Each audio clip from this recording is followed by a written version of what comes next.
Today I'm going to talk about 6 ways you can integrate your garage door into your smart home.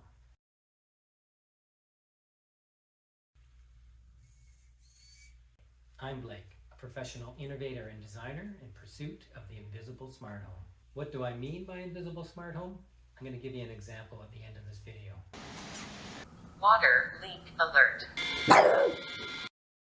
6 ways you can integrate your garage door into your smart home. Alright, the first option is to just use the app that comes with your smart garage if you have a smart garage. And that in most cases would be a Chamberlain type garage door opener with the MYQ app. I guess there's a Genie version with a similar app.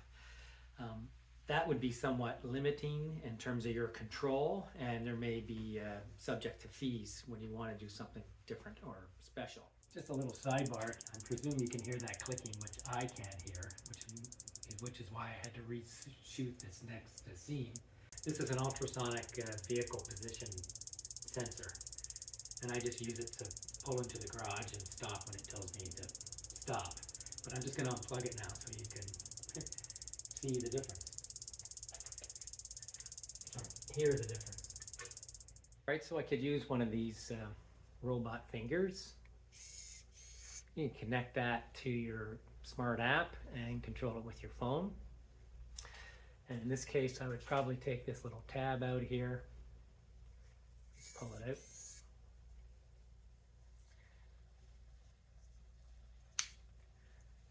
And that would make it more mechanically compatible with this. I would somehow attach it to the wall or double-side tape it, and I could use that to open and close the garage. Or you could do the same thing if you had an extra remote. You could mount this on the board and set it up. There's 2 other options that you should check out on Reed's Smart Home YouTube. I'll put a link down below. It's the RATDGO, which kind of reverse engineers the Chamberlain protocol, bypassing their security, so that you can connect directly to the 2 wires that go into the control module. And the other is a Meross kit that kind of hacks a remote. Wyze garage door kit is kind of a cool solution. I like it includes a camera, and it uses a QR code, I guess, or something similar on the door, so it knows if the garage door is open or closed. The last option I'm going to talk about, and I'm going to go through a detailed installation of how to set it up, is with a relay of some sort, a Z-Wave, Zigbee, or Wi-Fi. Even a Matter relay would work. I like to use low voltage relays. You know, they run off of 12 volts instead of 120 volts. They're kind of hard to find, but I'm going to talk about that as I go through the details for the installation. When you use a relay, if you have an older garage door, you can just use it to short out the 2 wires that go to the button. But the more up-to-date garage door controllers have security feature, which doesn't allow you to do that. They're using the 2 wires with a serial bit stream with some code that goes to the garage. However, I'm going to hack this by opening this up and getting right to this button and kind of bypassing the security circuit that's in here. On a previous project, I used a Sonoff relay board. Also, the eWeLink app that works with Sonoff, it supports what's called inching, and it was easy to set up this momentary on-off. Now, for this application, I didn't want to use a second app. I wanted it to pair directly with SmartThings, which means it would have to be Z-Wave, Zigbee, or Matter. And I looked around for a low-power relay board with dry contacts, and I really couldn't find one. There's lots of relay boards that go behind wall switches that run with AC, and you know, they're cool products, but I couldn't find what I wanted, which was basically a 12-volt Z-Wave relay with dry contacts. But then I remembered, you know, we have our Bulldog controller, which is a Z-Wave device, and we've put an output on this that we don't really publish. You can see it there, the 2 little green terminal blocks, and you can set this up as just a low-power Z-Wave relay. And that's exactly what I'm going to do. So let's get to that. I want to add a little disclaimer here. This is a DIY project, and essentially you're hacking into your garage door controller. and you really shouldn't move forward unless you're comfortable with this type of project. You know, you could void the warranty or even cause damage to your garage door system. Here's the circuit board, and I'm going to try to give you a decent shot of the switch. There's the switch right here. And I think we're good. As long as I didn't change the logic from the last time I did this, I just need to pick up on the 2 pins that short out when you push this button. And I checked with my meter and my little magnifying glass because it's hard to see this. But I think there's 4 pads on there, and 2 of them are kind of like ground, or 2 of them are contact, so I just got to pick the right 2, which I think are the N2 facing the front of it here, or the back 2, they would be the same. And I'm going to solder, going to cut this wire in half and maybe hang out the female end, and then I'll put the other end of this on the wire that goes to the Z-Wave relay. Alright, so it was a little tricky, but I managed to figure out the 2 pads that were correct using my digital voltage meter. And now this button still works, and when you push it,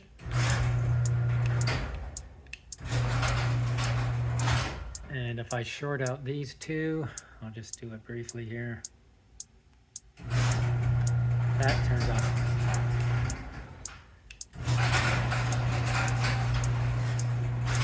So now all I have to do is hook up the relay to this. I went with the different cable just because the gauge was way too small on the inside of that black audio cable.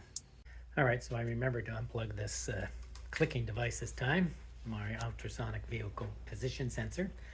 And I'm going to run a wire from here up to the top and through to the ceiling, and then we're going to mount this up there. There's an extra plug up there. I'll just mount that, tuck it in there above the controller, and then we'll test it. Just a quick note on this device, which I find very handy since we're talking about garages. I replaced the, it just came with batteries, and of course they ran out quickly. So I just added an AC adapter by buying one of these kits where it has these false batteries that you put into position. It's a cool idea. And also, since we're talking about garages, I put just an inexpensive Tapo camera, which integrates well with SmartThings. And of course, you should add a couple, or not a couple, but at least one.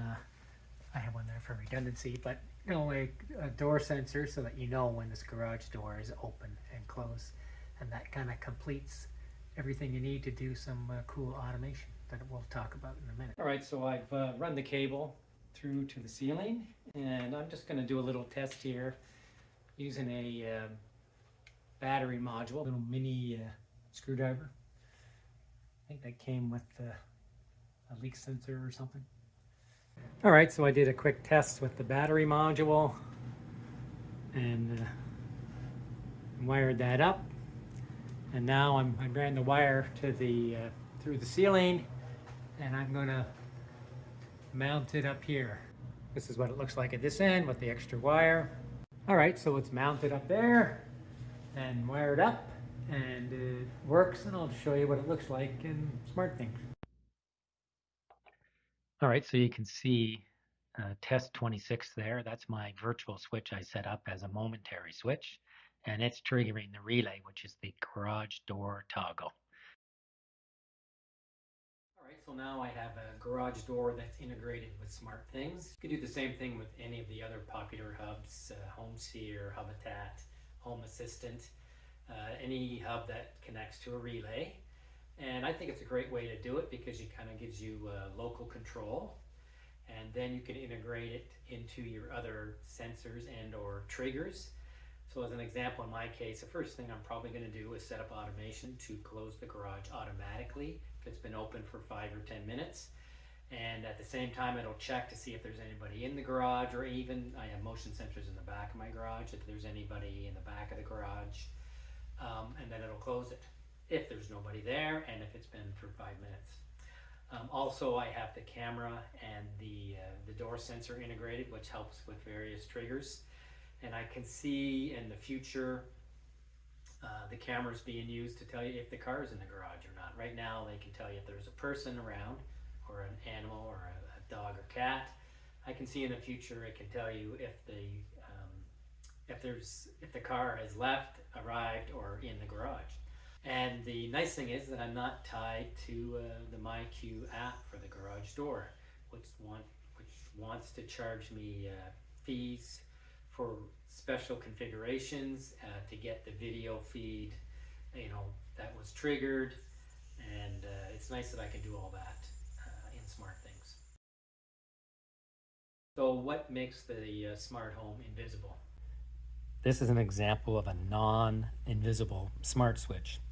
So you can turn the light off and on, of course, but this is for an outside light, and you don't necessarily know if the light's gone on or off. So you're pushing it, you're not sure if you're turning it on or off. This switch here is an example of a smart switch that is invisible. So this is a regular switch, and behind it I put a Zigbee or Z-Wave relay, I can't remember. But when you turn it up, when you push it up, it turns the light on, and when you push it down, it turns the light off. What makes the smart home invisible is when it works for everybody in the smart home. Not just for you, the DIY smart home enthusiast. It works for your spouse, it works for your children, and in my case, my grandchildren. All right, so I hope to see you next week, and I hope to be including a invisible smart home, what's good and what's bad, at the end of each video. So give me a thumbs up, subscribe, and we'll see you next time. Cheers.